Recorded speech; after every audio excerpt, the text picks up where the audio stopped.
Dear students, welcome to the today lecture of FOM Fundamentals of Management Unit First Overview of Management lecture number first.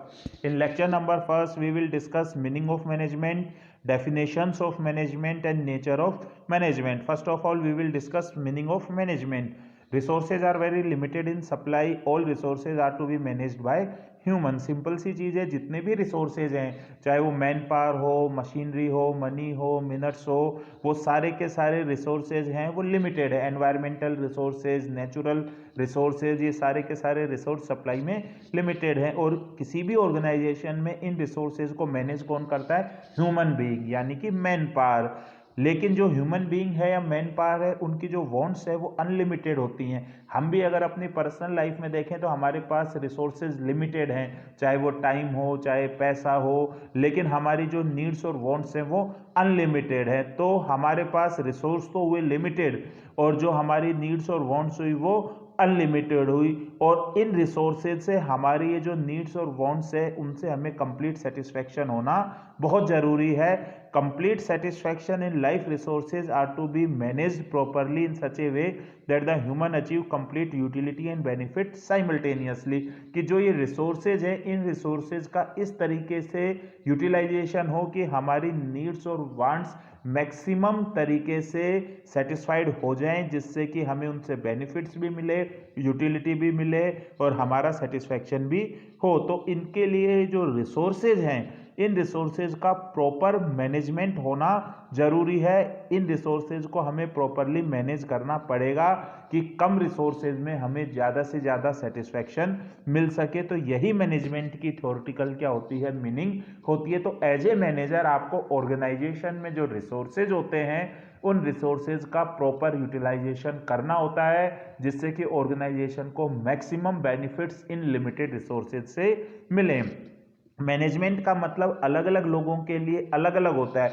अगर हम basically layman language में बोलें तो layman की नज़रों में मैनेजमेंट का मतलब क्या होगा? एक इंप्रेसिव पर्सन होगा जो कि एसी ऑफिस में होगा, उसकी टेबल पर दुनिया भर की फाइल्स होंगी, कुशन चेयर होगी, उस पर जो बंदा पर्सन बैठा होता है वही क्या होता है? मैनेजर होता है. कुछ लोग हैं वो मानते हैं मैनेजमेंट का मतलब है दूसरों को ऑर्डर देना, खुद काम नहीं करना, दूसरों को ऑर्डर देकर काम कराना. कुछ लोगों के लिए मैनेजमेंट का मतलब क्या है? क्लर्कल वर्क होगा कि दिन भर फाइलों में है, डॉक्यूमेंट्स में सिग्नेचर करना होता है.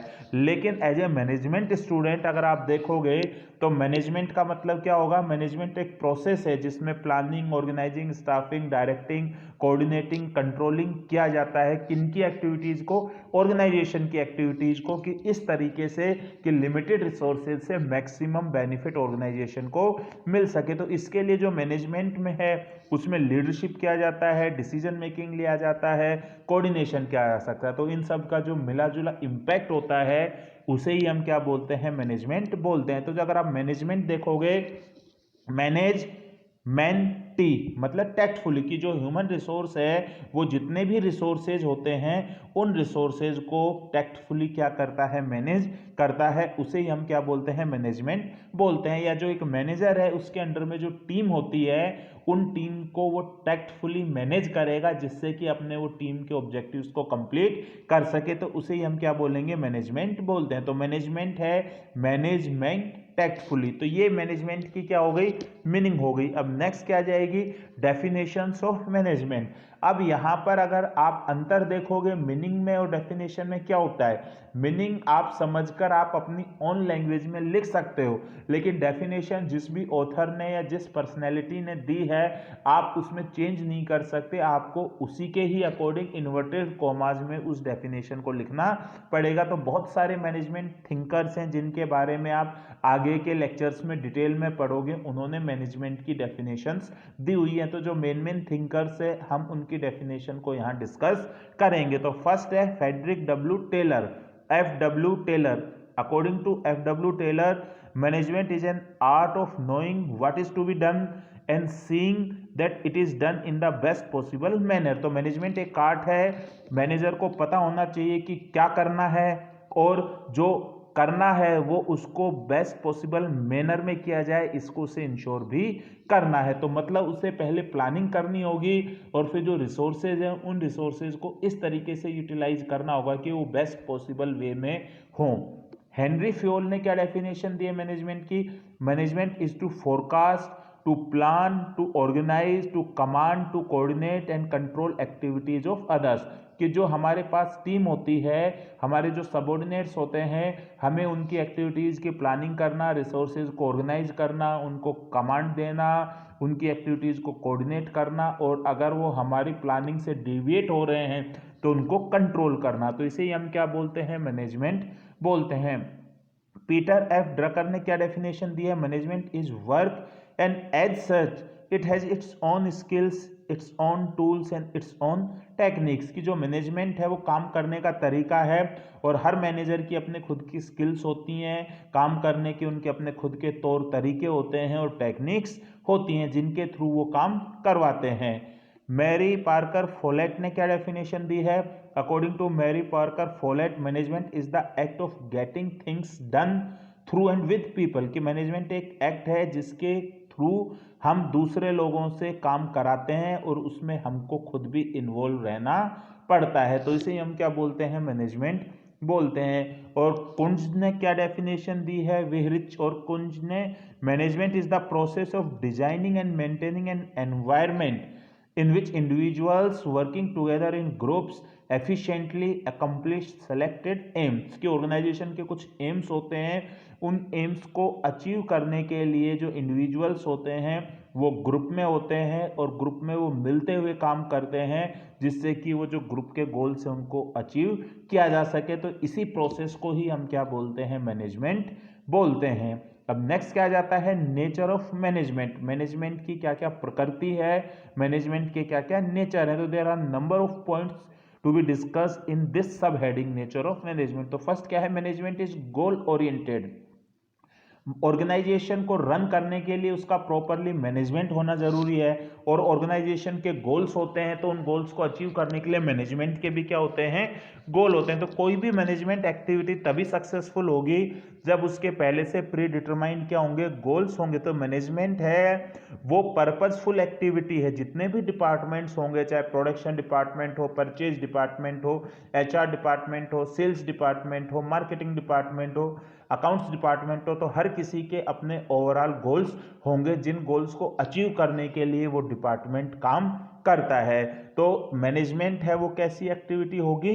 गोल डायरेक्टेड एक्टिविटी होगी। Second, management integrates human, physical and financial resources. तो जो मैनेजमेंट है वो आइसोलेटेड एक्टिविटी नहीं है। आइसोलेटेड को बोलते हैं अलग थलग, और इंटीग्रेटेड को बोलते हैं मिली जुली। उसमें जो रिसोर्सेज होते हैं, चाहे वो इंफ्रास्ट्रक्चर हो जो कि फिजिकल रिसोर्सेज में आएगी, मशीनरी, इंफ्रास्ट्रक्चर, बिल्डिंग, और मैन पावर हो जो कि ह्यूमन रिसोर्सेज में आएगी, और जो फाइनेंशियल रिसोर्स होंगे उनको मिलजुल कर है एक्टिविटीज़ को फुलफिल किया जाता है, उसे ही हम क्या बोलते हैं? मैनेजमेंट बोलते हैं। तो ऑर्गेनाइजेशन में जो ह्यूमन बींग्स हैं या वर्कर्स हैं वो नॉन ह्यूमन रिसोर्सेज के साथ मिलकर काम करते हैं। जैसे मशीन्स हैं, खाली ऑर्गेनाइजेशन में मशीन्स हैं, अगर मैन पावर नहीं है तो भी काम नहीं होगा। मैन पावर है लेकिन मशीन्स नहीं है, मटेरियल नहीं है, पैसा नहीं है, बिल्डिंग नहीं है, तो भी काम नहीं हो पाएगा। तो प्रॉपरली उनको आपस में इंटीग्रेट करना जिससे कि फिजिकल, ह्यूमन और फाइनेंशियल रिसोर्सेज के बीच में हार्मनी आए, वही क्या होता है? मैनेजमेंट। तो मैनेजमेंट आइसोलेटेड एक्टिविटी नहीं है, इसकी नेचर कैसी है कि ये इंटीग्रेटेड एक्टिविटी है। नेक्स्ट क्या है? Management is continuous. Management one time activity नहीं है, मैनेजमेंट कंटिन्यूअस एक्टिविटी है। हर साल प्लानिंग करनी होती है, रिसोर्सेज को ऑर्गेनाइज करना होता है, स्टाफिंग करना होता है, डायरेक्टिंग करनी होती है, कंट्रोलिंग करनी होती है।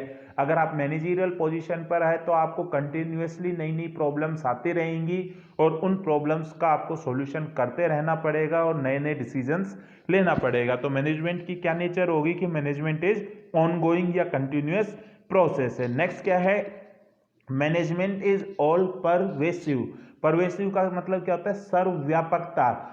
मैनेजमेंट हर जगह पर विद्यमान है, मतलब management is required in all types of organisation, चाहे वो पॉलिटिकल हो, सोशल हो, कल्चरल हो या चाहे बिजनेस हो। हर जगह पर हर टाइप के ऑर्गेनाइजेशंस में किसकी रिक्वायरमेंट होती है? मैनेजमेंट की। चाहे वो क्लब हो, कोई हॉस्पिटल हो, कोई पॉलिटिकल पार्टी हो, कॉलेजेस हो, स्कूल्स हो, हॉस्पिटल्स हो, बिजनेस फर्म्स हो, जहां पर भी एक से ज़्यादा लोग मिलकर कॉमन गोल को अचीव करने के लिए काम करते हैं, वहीं पे ही मैनेजमेंट की रिक्वायरमेंट होती है। चाहे वो स्मॉल बिजनेस फर्म हो जो कि केवल ट्रेडिंग का काम कर रही हो, या चाहे लार्ज फर्म्स हो जैसे टाटा आयरन एंड स्टील हो, मैनेजमेंट हर जगह पर रिक्वायर्ड होता है। तो मैनेजमेंट की नेचर क्या हो गई? Management is all pervasive. Next क्या है? Management is a group activity. आपको पहले ही बताया था कि ऑर्गेनाइजेशन में एक सिंगल पर्सन काम नहीं करता, नंबर ऑफ पर्सन्स अलग अलग डिपार्टमेंट में मिलकर काम करते हुए ऑर्गेनाइजेशन के ओवरऑल ऑब्जेक्टिव्स को अचीव करने की कोशिश करते हैं। तो मैनेजमेंट कैसी एक्टिविटी होगी? ग्रुप एक्टिविटी, क्योंकि जहां पर नंबर ऑफ वर्कर्स होंगे उनको एक साथ एक हार्मनी में काम कराना ही एक इंपॉर्टेंट टास्क होती है, जो कि किसके थ्रू फुलफिल की जाती है? मैनेजमेंट के थ्रू। तो management is very much less concerned with individual effort, it is more concerned with group efforts. Next क्या है? Organised activities. मैनेजमेंट है वो एक सिस्टमेटिक प्रोसेस है, और इसमें जितनी भी एक्टिविटीज होती हैं वो प्रॉपरली क्या होती हैं? ऑर्गेनाइज्ड होती हैं। तो group people can not be involve in the performance of activities without organised activity. Management comes into existence where a group of people are involved in achieving a common objectives. The organized activities may take a variety of forms ranging from a tightly structured organization to a loosely knit organization. तो organization में अलग अलग structures होती हैं, अलग अलग designations होंगे, hierarchy होंगे, authority होगी, responsibility होगी, reporting होगी, जब जाकर proper मैनेजमेंट होता है। तो मैनेजमेंट कैसी एक्टिविटी होगी? ऑर्गेनाइज्ड एक्टिविटी होगी। नेक्स्ट क्या है? Decision making. मैनेजमेंट में अलग अलग लेवल्स होंगे, top level, middle level, lower level. तो हर लेवल पर जो भी पर्सन्स होंगे उनको डिसीजंस लेने होते हैं। तो डिसीजन का मतलब क्या होता है कि कोई भी प्रॉब्लम है, उस प्रॉब्लम के नंबर ऑफ सॉल्यूशंस होते हैं, तो उनमें से आपको जो बेस्ट अल्टरनेटिव है उसे सेलेक्ट करना होता है। तो इसे ही हम क्या बोलते हैं? डिसीजन मेकिंग बोलते हैं। तो एज ए मैनेजर आपको नंबर ऑफ क्या लेने होते हैं? डिसीजंस लेने होते हैं। तो मैनेजमेंट की नेचर क्या होगी कि मैनेजमेंट में हमें क्या लेने होते हैं? डिसीजंस लेने होते हैं। नेक्स्ट क्या है? Working with and through people. तो management involves working with people and getting organizational objectives achieved through them. Working through people is interrupted in terms of assigning activities to subordinates. तो एक single person organisation में सारा काम नहीं कर सकता, तो उसे कुछ काम खुद करना होता है, कुछ काम उसे दूसरे लोगों से करवाना होता है। तो उसके पास अथॉरिटी होती है, रिस्पॉन्सिबिलिटी होती है, तो वो अपनी उस अथॉरिटी को अपने सबऑर्डिनेट्स को डेलीगेट कर कर उनसे वो काम करा सकता है, तभी प्रॉपर मैनेजमेंट हो पाता है। तो मैनेजमेंट में आपको लोगों के साथ मिलते हुए उनसे काम कराना पड़ता है। नेक्स्ट क्या है? Multi disciplinary. जो मैनेजर होता है उसे एक से ज्यादा स्ट्रीम्स की नॉलेज होना जरूरी है, चाहे वो इकोनॉमिक्स हो, स्टैट्स हो, मैथ्स हो, साइकोलॉजी हो, सोशियोलॉजी हो, इकोलॉजी हो, ऑपरेशन रिसर्च हो, हिस्ट्री हो, तभी वो उसके बेस पर साउंड डिसीजंस ले पाएगा। तो मैनेजमेंट है वो कैसी एक्टिविटी हो जाती है? मल्टी डिसिप्लिनरी एक्टिविटी हो जाती है। नेक्स्ट क्या है? Management is dynamic. स्टैटिक और डायनेमिक। स्टैटिक का मतलब जो चीज टाइम के साथ चेंज नहीं होती वो स्टैटिक होती है, और जो टाइम के साथ चेंज हो जाती है उसे हम डायनेमिक बोलते हैं। तो मैनेजमेंट क्या है? डायनेमिक है। मैनेजमेंट के काफी सारे प्रिंसिपल्स होते हैं, ये प्रिंसिपल्स हैं नेचर में फ्लेक्सिबल होते हैं, और जैसे जैसे एनवायरनमेंट में चेंजेस हो जाते हैं उसके अकॉर्डिंग आपको उनमें चेंज करना पड़ता है। जैसे कि मैनेजमेंट का एक पार्ट आता है लीडरशिप। तो आप हमेशा एक जैसे ही लीडर बने नहीं रह सकते कि आप हमेशा ऑटोक्रेट ही बने रहोगे। आपको कभी ऑटोक्रेट बनना पड़ेगा, कभी डेमोक्रेट बनना पड़ेगा, कभी कंसल्टेटिव बनना पड़ेगा। इसी तरीके से मोटिवेशन के नंबर ऑफ मेथड्स होते हैं, मॉनिटरी और नॉन मॉनिटरी। तो आप हर सिचुएशन में एक ही मेथड को यूज नहीं कर सकते, आपको अलग अलग मेथड्स को यूज करने पड़ेंगे। मैनेजमेंट के अंदर ही कम्युनिकेशन आता है, कम्युनिकेशन फॉर मैनेजमेंट। तो आप हमेशा एक ही चैनल या एक ही मेथड कम्युनिकेशन का यूज नहीं कर सकते। टाइम के अकॉर्डिंग, एनवायरनमेंट के अकॉर्डिंग आपको अपने कम्युनिकेशन के मोड्स को चेंज करना पड़ेगा। तो इसे हम क्या बोलते हैं? मैनेजमेंट की क्या नेचर है? Management is dynamic. Next, relative not absolute principles. Management के जो प्रिंसिपल्स हैं वो रिलेटिव होते हैं, एब्सोल्यूट नहीं होते हैं। क्या मतलब होगा? They should be applied according to the need of the organisation. एक मैनेजमेंट का प्रिंसिपल है वो हर कंडीशन में काम नहीं आ सकता। जैसे कि यूनिटी ऑफ कमांड एक मैनेजमेंट का प्रिंसिपल है, तो आप उसे हर कंडीशन में काम नहीं ले पाओगे, तो आपको कंडीशंस के अकॉर्डिंग उसे क्या करना पड़ेगा, चेंज करना पड़ेगा। दूसरा मैनेजमेंट का, जैसे कि फॉर एग्जांपल प्रिंसिपल्स होते हैं, आप आगे अभी पढ़ोगे, उन प्रिंसिपल्स को आप टाइम टाइम के अकॉर्डिंग चेंज करते जाओगे। तो मैनेजमेंट के जो प्रिंसिपल्स होंगे वो क्या होंगे, रिलेटिव्स होंगे, एब्सोल्यूट नहीं होंगे। तो ये इसकी क्या होती है, नेचर होती है। नेक्स्ट क्या है, मैनेजमेंट साइंस और आर्ट। ये एक बड़ा डिबेटेबल क्वेश्चन है कि मैनेजमेंट साइंस है या फिर मैनेजमेंट आर्ट है। कुछ लोग मैनेजमेंट को साइंस रेफर करते हैं, कुछ लोग मैनेजमेंट को आर्ट रेफर करते हैं, लेकिन अगर देखा जाए तो मैनेजमेंट बोथ है, यानी कि मैनेजमेंट साइंस भी है और मैनेजमेंट आर्ट भी है। तो कैसे हम माने कि मैनेजमेंट साइंस है या मैनेजमेंट आर्ट्स है, तो साइंस और आर्ट्स के कुछ पैरामीटर्स होते हैं जो कि ये डिसाइड करते हैं कि मैनेजमेंट आर्ट भी है और मैनेजमेंट साइंस भी है। तो सबसे पहले अपन क्या पढ़ेंगे, management as a science. Science का मतलब क्या होता है, science is a systematic body of knowledge pertaining to a specific field of study that contains journal facts which explains a phenomena। कि कोई भी फिनोमिना है उसको एक्सप्लेन करने के लिए जो सिस्टमेटिक नॉलेज की बॉडी होती है उसे हम क्या बोलते हैं, साइंस बोलते हैं। जैसे फिजिक्स है, केमिस्ट्री है, बायोलॉजी है, मैथ्स है, ये सारे के सारे किसके पार्ट्स में आएंगे, आपके साइंस के पार्ट्स में आएंगे। कोज एंड इफेक्ट रिलेशनशिप्स होते हैं साइंस में, बेसिकली वेरिएबल्स होते हैं जो कि टाइम के साथ अपनी वैल्यू चेंज करते रहते हैं, तो उनके बीच में जो कोज एंड इफेक्ट रिलेशनशिप होता है उसे हम किसके थ्रू टेस्ट करते हैं, साइंटिफिक मेथड्स के थ्रू टेस्ट करते हैं। तो मैनेजमेंट में भी बहुत सारी चीजें ऐसी हैं जिनके लिए हमें साइंटिफिक मेथड्स के यूज करना पड़ता है, तो मैनेजमेंट क्या होगा, साइंस होगा। तो साइंस के ये कुछ पैरामीटर्स हैं जो कि ये डिसाइड करते हैं कि मैनेजमेंट है वो साइंस है। तो फर्स्ट क्या है, यूनिवर्सली एक्सेप्टेंस प्रिंसिपल्स। जैसे कि साइंस के काफी सारे प्रिंसिपल्स यूनिवर्सली एक्सेप्टेड हैं, जैसे न्यूटन के लॉज हैं, न्यूटन ने ग्रेविटेशन फोर्स दिया था, वो यूनिवर्सल एक्सेप्टेंस प्रिंसिपल है। पलायन वेग है कि अगर किसी भी चीज को हम 11.2 किलोमीटर पर सेकंड की स्पीड से फेंकेंगे तो पृथ्वी की ग्रेविटी से बाहर चली जाएगी, तो ये यूनिवर्सली एक्सेप्टेड प्रिंसिपल है। सूरज है वो पूर्व से राइज होता है, ये क्या है, यूनिवर्सली एक्सेप्टेड प्रिंसिपल है। तो ये सारे के सारे प्रिंसिपल्स क्या है, यूनिवर्सली, तो ये साइंस के प्रिंसिपल्स है। तो मैनेजमेंट के भी काफी सारे प्रिंसिपल्स हैं, वो साइंटिफिक प्रिंसिपल्स की तरह यूनिवर्सली एक्सेप्टेड हैं। जैसे कि principle of unity of command, कि एक पर्सन के ऊपर एक ही बॉस होना चाहिए, एक से ज्यादा बॉस नहीं होना चाहिए। तो ये प्रिंसिपल हर टाइप की ऑर्गेनाइजेशन के लिए यूनिवर्सली एक्सेप्टेड है, चाहे वो स्मॉल ऑर्गेनाइजेशन हो, चाहे वो लार्ज ऑर्गेनाइजेशन हो, चाहे वो बिजनेस ऑर्गेनाइजेशन हो, चाहे वो नॉन बिजनेस ऑर्गेनाइजेशन हो, चाहे वो प्राइवेट ऑर्गेनाइजेशन हो, चाहे वो गवर्नमेंट ऑर्गेनाइजेशन हो, चाहे वो मैन्युफैक्चरिंग ऑर्गेनाइजेशन हो, चाहे वो सर्विस ऑर्गेनाइजेशन हो। तो ये मैनेजमेंट को एज ए साइंस प्रूफ करता है। सेकंड क्या है, एक्सपेरिमेंटेशन एंड ऑब्जर्वेशन।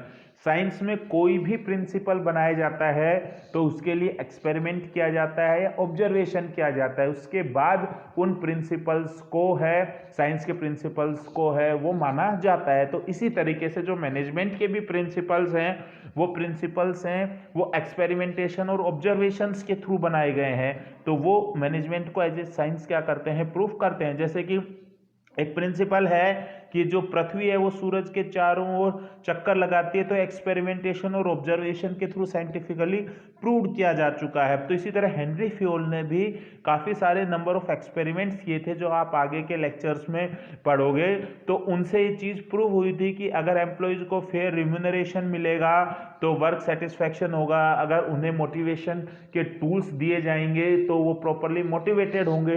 तो ये सारी की सारी चीजें किससे निकाली गई हैं, एक्सपेरिमेंटेशन एंड ऑब्जर्वेशन से। नेक्स्ट क्या है, कॉज एंड इफेक्ट रिलेशनशिप।